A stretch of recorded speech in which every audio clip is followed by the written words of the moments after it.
Modi cabinet के विस्तार से पहले एक बड़ी खबर मिल रही है। मोदी सरकार ने कई राज्यों के गवर्नर बदले हैं।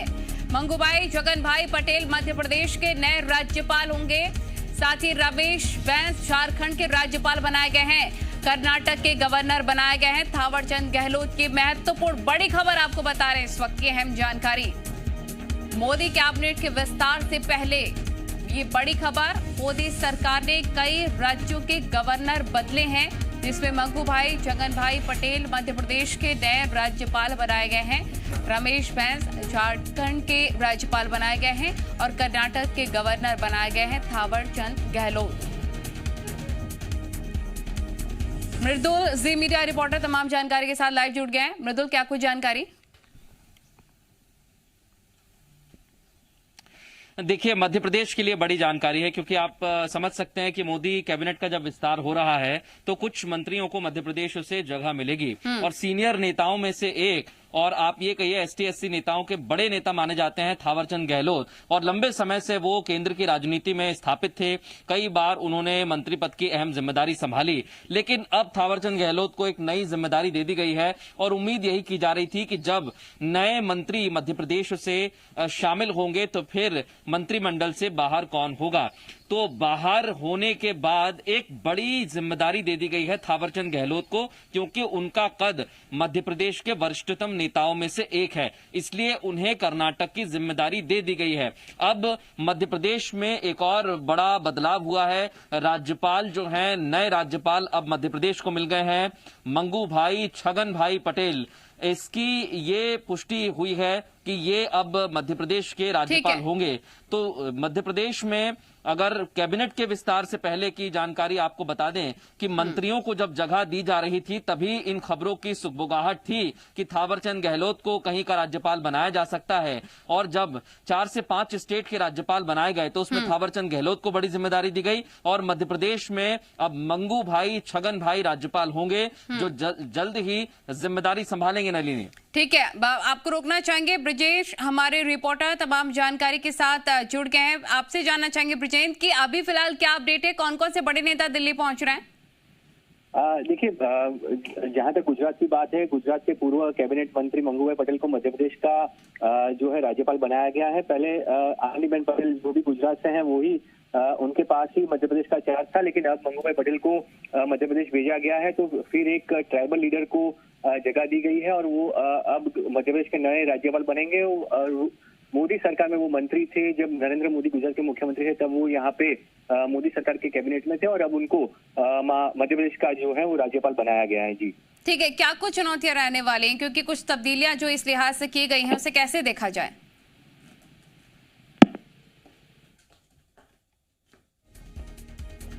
ब्रिजेश, ठीक है, मृदुल आपके पास आना चाहेंगे। कौन कौन से ऐसे बड़े नेता जो दिल्ली पहुंच रहे हैं, ये भी बताइए।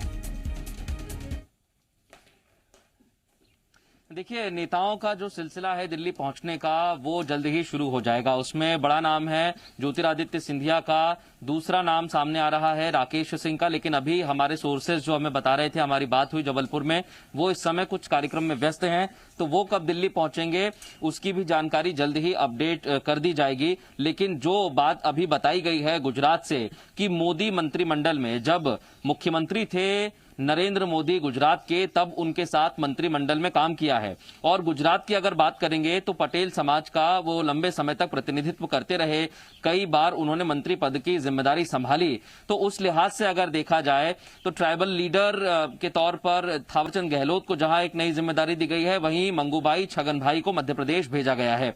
इसके पहले आपको बता दें, मध्य प्रदेश में कई बार ऐसे राज्यपाल रहे हैं, और राज्यपाल जब बैठाए जाते हैं तो तमाम समीकरण भारतीय जनता पार्टी की विशेष ये खास आप कह लीजिए तैयारियां रहती हैं कि वो हर चीज को साधने की कोशिश करती है, हर एक एंगल से सब कुछ देखा जाता है। इसलिए मंगूभाई छगनभाई को यहां की जिम्मेदारी दी गई है, क्योंकि मध्य प्रदेश एक ऐसा राज्य है जहां पर आदिवासियों की भी बड़ी संख्या है। आप चले जाइए, झाबुआ का बेल्ट चले जाइए, अलीराजपुर का इलाका देख लीजिए आप, वहां पर बड़ी संख्या में आदिवासी है। कुछ इलाका छत्तीसगढ़ से भी लगता है जहां पर आदिवासियों की संख्या बड़ी मात्रा में है। तो एक ट्राइबल लीडर सीनियर के तौर पर, जैसा बता रहे थे गुजरात से हमारे सहयोगी, कि वहां पर स्थापित करना बहुत जरूरी हो जाता है। दूसरा, ये थावरचंद गहलोत जो कि ST/SC के बड़े नेता माने जाते हैं, उनका जो वर्चस्व रहा है मालवा निमाड़ में बहुत रहा है, और यहां से उठकर वो केंद्र की राजनीति में गए, तो एक तरफ वहां पर साधने की कोशिश थी। अब इस हिसाब से आप अंदाजा लगा सकते हैं कि अगर मंत्रिमंडल का विस्तार होगा तो उसमें मध्य प्रदेश को तरजीह मिल सकती है।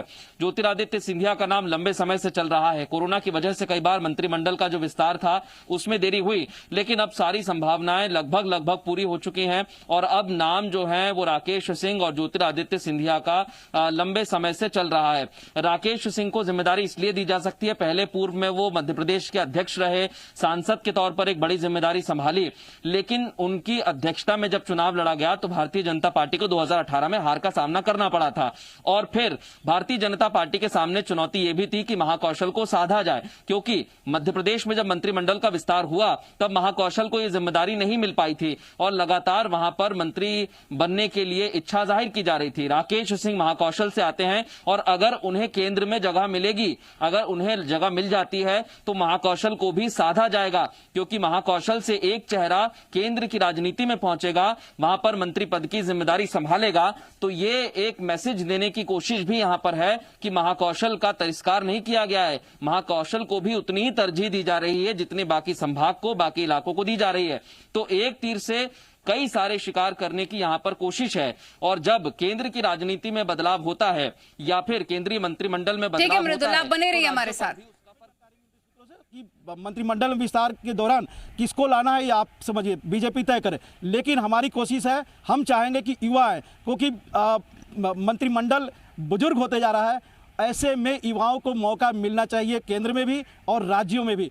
तो कहीं ना कहीं एक बड़े राज्य में भी कुछ तब्दीली देखने को मिल सकता है और उनको केंद्र में लाया जा सकता है। इसलिए हो सकता है कि राज्यसभा सीटें और भी खाली हो आने वाले दिनों में।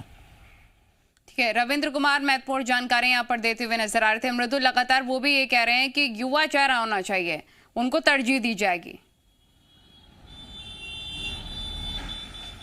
बिल्कुल, देखिए मैं लगातार उस बात को कह रहा हूं नलिनी कि थावरचंद गहलोत कोई आज के नेता नहीं है या आज के मंत्री नहीं बने, लंबे समय से वो जिम्मेदारी संभाल रहे हैं और एक बड़े नेता, वरिष्ठ नेता के रूप में माने जाते हैं। अभी थोड़े दिन पहले ही उनकी मुलाकात हुई थी मुख्यमंत्री शिवराज सिंह चौहान से, जब कई विषयों को लेकर उन्होंने बातचीत की थी, उस बात की भी हमने जानकारी दी।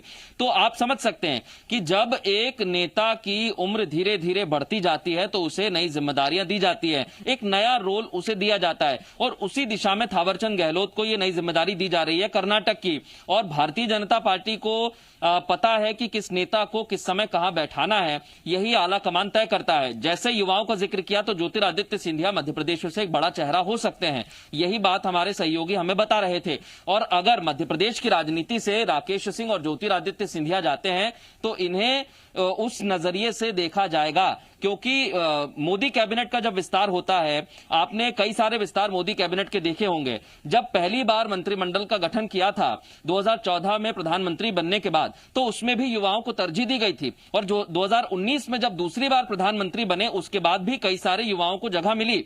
चाहे आप केंद्रीय मंत्री स्मृति ईरानी का नाम उसमें बड़ा है, एक महिला के नाते, एक युवा होने के नाते उन्हें जिम्मेदारी दी गई। और मोदी कैबिनेट का जब जब विस्तार होता है, कुछ कुछ ऐसे फैसले हैं जो चौंकाते हैं। ये भारतीय जनता पार्टी की और प्रधानमंत्री नरेंद्र मोदी की खासियत रही है कि जो फैसला वो लेते हैं वो चौंकाने वाला होता है, और कई सारे ऐसे फेरबदल हम देख चुके हैं। आप देखिए दूसरे टर्म में जब वो प्रधानमंत्री बने और जब पहली बार मंत्रिमंडल का गठन हुआ तो एस जयशंकर को विदेश मंत्री बनाया गया, तब भी उन्होंने चौंकाया, क्योंकि एस जयशंकर का बैकग्राउंड राजनीतिक नहीं रहा है, वो प्रशासनिक अधिकारी रहे। कई मंचों पर उन्होंने भारत का प्रतिनिधित्व किया विदेश में, इसलिए उन्हें वापस मंत्रिमंडल में लाकर अहम जिम्मेदारी दी गई। तो ऐसे फैसले लगातार लेते रहे हैं, और इस बार भी अगर हम फैसला देखें तो कुछ उसी तरह का हमें दिखाई दे रहा है।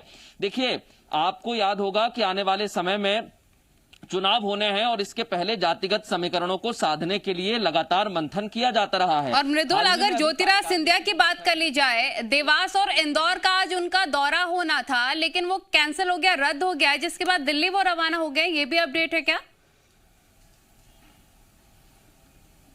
बिल्कुल, हमारे सूत्र हमें बता रहे हैं दिल्ली अभी रवाना नहीं हुए हैं नलिनी। ये 3:30 बजे की फ्लाइट से ज्योतिरादित्य सिंधिया दिल्ली रवाना होंगे। उनका दौरा था, लेकिन उनका दौरा रद्द कर दिया गया है। जो तमाम जगह पर उन्हें पहुंचना था वो कैंसिल कर दिया गया है, और उसका बड़ा कारण यही है कि वो अब केंद्र में बुलावा आ गया है। हमारे सूत्र तो ये भी बता रहे हैं केंद्र में बुलावा आ गया है, कुछ नई जिम्मेदारी, कुछ मंथन, कुछ विचार करने के लिए उन्हें तुरंत दिल्ली बुलाया गया।